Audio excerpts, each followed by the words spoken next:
আজকে ইলিশ মাছের লেজ ভর্তা করব। আমি এই প্রথম ইলিশ মাছের লেজ ভর্তা করলাম। খেয়েছি কয়েকবার, কিন্তু নিজে হাতে করা হয়নি। ইলিশ মাছ আনা হয়েছিল, মাছ খাওয়া হয় লেজটা রয়ে যায়। আসসালামু আলাইকুম, সবাই কেমন আছেন? আশা করি নিশ্চয়ই ভালো আছেন। আমি আলহামদুলিল্লাহ ভালো আছি। ইলিশ মাছের লেজ ভর্তা করব এই প্রথম।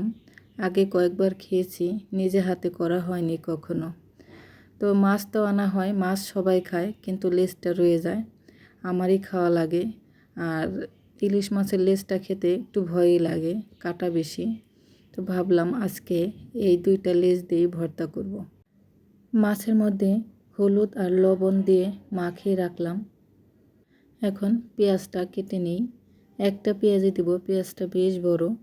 তো এই যে খুব চিকন করে কেটে নিলাম। আর এই যে তেল গরম হয়ে গেছে, এখন দিয়ে দিলাম লেজ দুইটা। চুলার আঁচটা একটু কম দিব, বেশি কড়া করব না। বেশি কড়া করলে কাটা বাছতে কষ্ট হবে, তো কাটা বাছাও যায় না। তো আমার লেজ দুইটা ভাজা হয়ে গেছে, এখন উঠাই নিচ্ছি। একটু ঠান্ডা করতে দেই, তারপর কাটাগুলো বেছে নিই। কি যে কাটা! ইলিশ মাছ সবারই প্রিয়, লেজটা মনে হয় সবারই অপ্রিয়। তো আস্তে আস্তে কাটাগুলো বেছে নিচ্ছি। তারপরও ভর্তা বানানোর পরও সাবধানে খেতে হবে মনে হচ্ছে, অনেকটাই কাটা আছে। তেজ আমার বাছা হয়ে গেছে। এখন আমি শুকনা মরিচ ভেজে নিব। যে তেলে মাছ ভাজছিলাম সেই তেলের মধ্যেই শুকনা মরিচগুলো ভেজে নিচ্ছি। পেঁয়াজ ভাজবো না, কাঁচা পেঁয়াজের ভর্তাটা খেতে কিন্তু ভালো লাগে।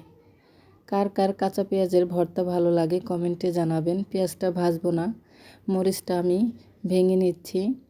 এখন পেঁয়াজও মিশাই নিব। এই যে শুকনা মরিচ আর পেঁয়াজ যখন মাখানো হচ্ছে, কি যে একটা ঘ্রাণ!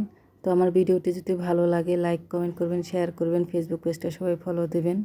আমার রেসিপিগুলো কেমন লাগে আপনাদের সুন্দর মতামত কমেন্টে জানাবেন। আমার কিন্তু ভর্তা হয়ে গেছে। মাছ ভাজার পরে যে তেলটুকু ছিল সেই তেলটুকু আমি ঢেলে দিচ্ছি। আজকে কাঁচা সরিষার তেল দিব না, ভাজা তেলটুকু দিয়ে দিলাম। এখন ভালো করে মাখিয়ে নেব। কি যে একটা ঘ্রাণ লাগতেছে!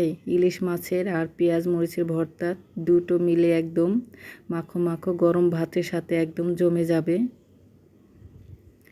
নিজের হাতের ভর্তা বলে কথা।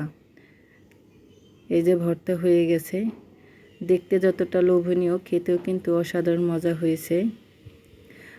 তো আজকে পর্যন্তই। সবাই ভালো থাকবেন, সুস্থ থাকবেন, আমার জন্য দোয়া করবেন। নতুন নতুন ভিডিও নিয়ে আবারও আসতেছি। সবাই ভালো থাকবেন। আল্লাহ হাফেজ।